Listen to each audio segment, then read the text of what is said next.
Right here in Cedar City, Utah, I'm going to introduce you to Robert Keown of Utah Builders. This man is amazing. He did such amazing things. He is like a magician with the steel. That's his logo, 435-668-4225. If you're ever in the area and you need to talk to someone who can actually help you out and really show you how it's all about. But I'm going to visit with him, and we're going to record the visit, and we'll see what happens. We're going in a hole. Hang on. Okay. That's okay. We're in a hole. It's okay. It's okay.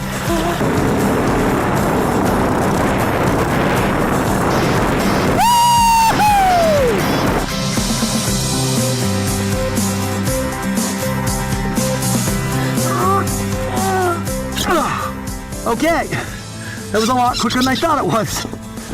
We are cooking up some bird's eye. Looks pretty good so far. Should be a few minutes before this is really good.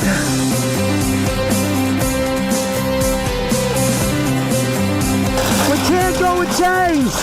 We gotta just drag her up the hill. We'll worry about chains later.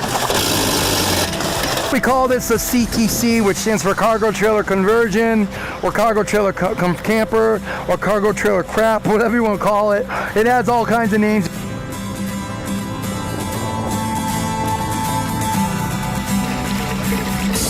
In case you're wondering what 4-week-old poop looks like after it's been chemically treated, and there's your answer. A mom to 17 children, I would have thought you might have had like 30 of those cards. Oh, this is just for 2 days?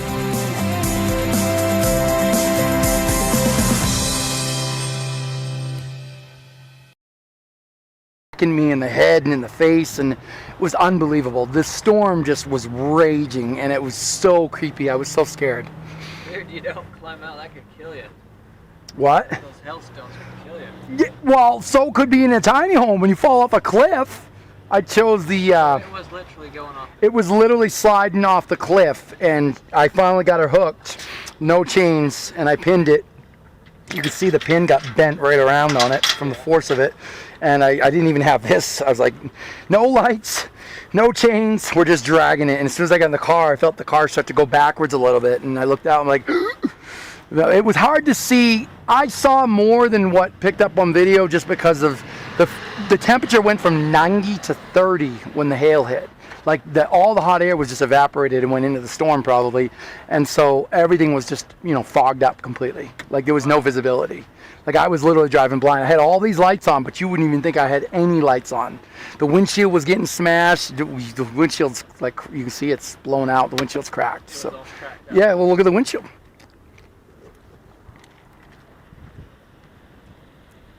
That was from the hail? Yep. And you can see, I don't know how good your eyes are. See the pits. Yeah. I mean, don't get me wrong, I like to adventure, but that was a little too much adventure for me. But then I got into this thing and I'm like, Is that what this did there? Yeah, that's hail. That was hail. Yep, you can see all the pits and dents in it. There's a few on the top too.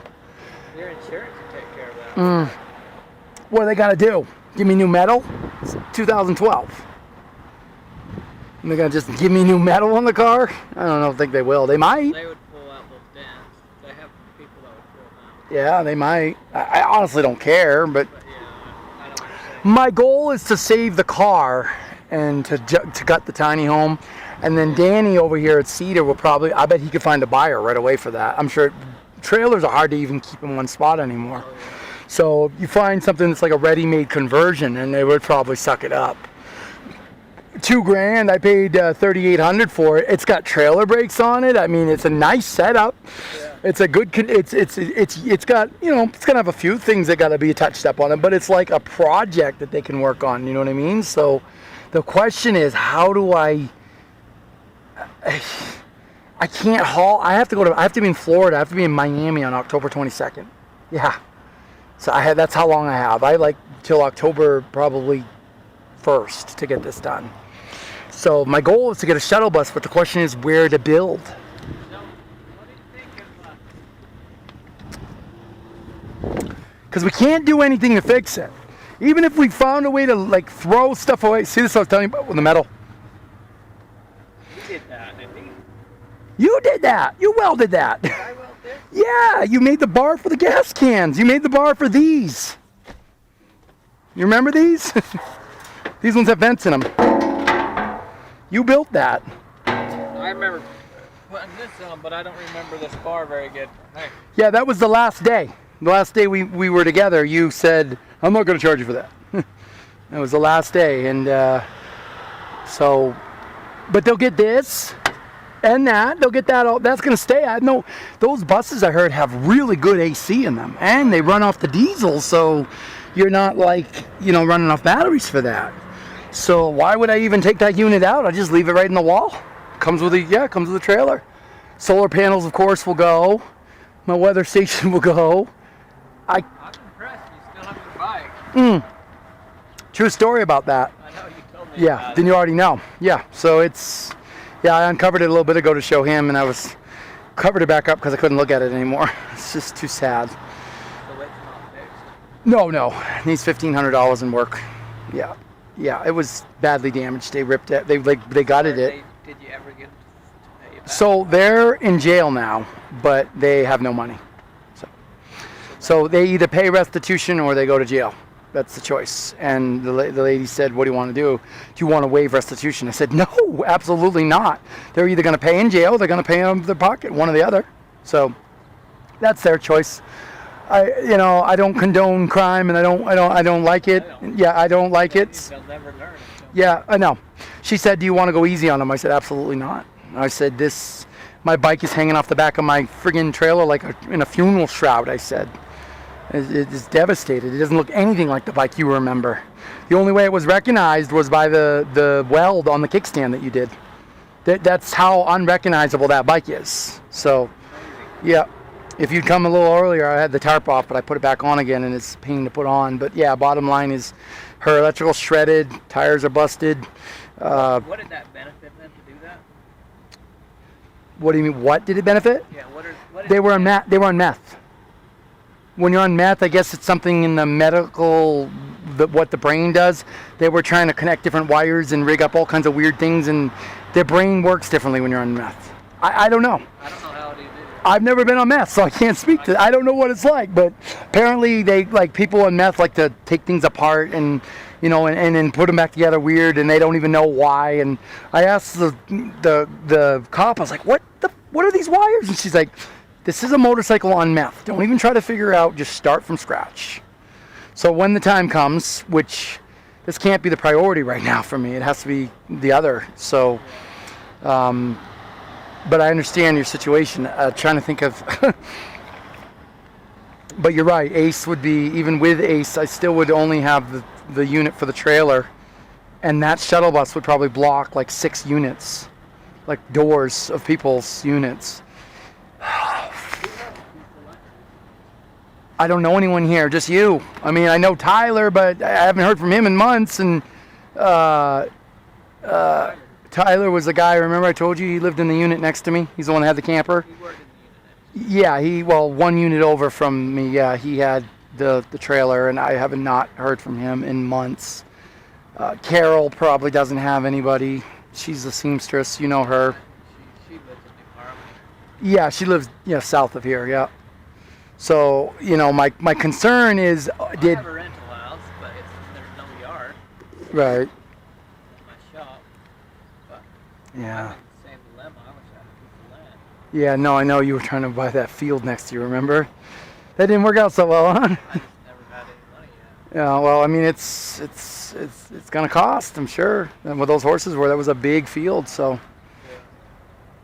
Yeah, I'm trying to figure out the next stop because, I mean, I could probably have you take those bolts off and weld the hitch, but that ain't gonna stop her transmission from going. She was up around 7,000 RPMs going up by Fillmore on that, no, not Fillmore, Scipio. You know it, yeah. She was literally going, her temperature gauges were going up too. That was just too much for her. It's not good, and she's not. Now, yes, going this way will probably be a little more downhill, but that doesn't excuse the fact that she's over limit. If I cut the bike away, that'd be 300, got rid of the tent, another 200.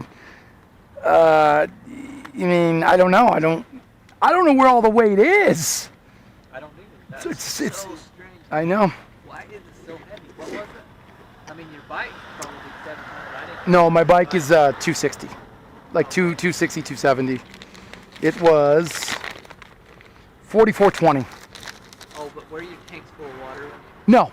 Yeah, no, my tanks are down to like 10 gallons. No, I dropped my tanks, and I dumped my septic before I went to wait. Tanks were empty and everything. Well, I mean, I had like maybe 15 gallons, 20 gallons at the most, but what's that, 100 pounds? A couple hundred pounds at the most? Yeah. That still doesn't add up. I know, that's insane. Where's all the weight?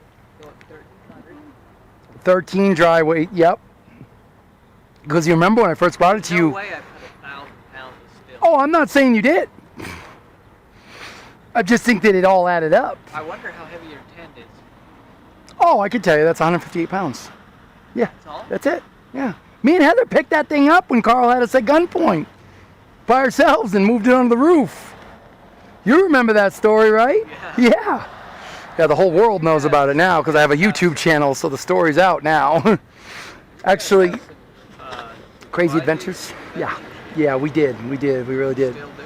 Literally in the YouTube channel, my fans just met you. Like, that's where we're at.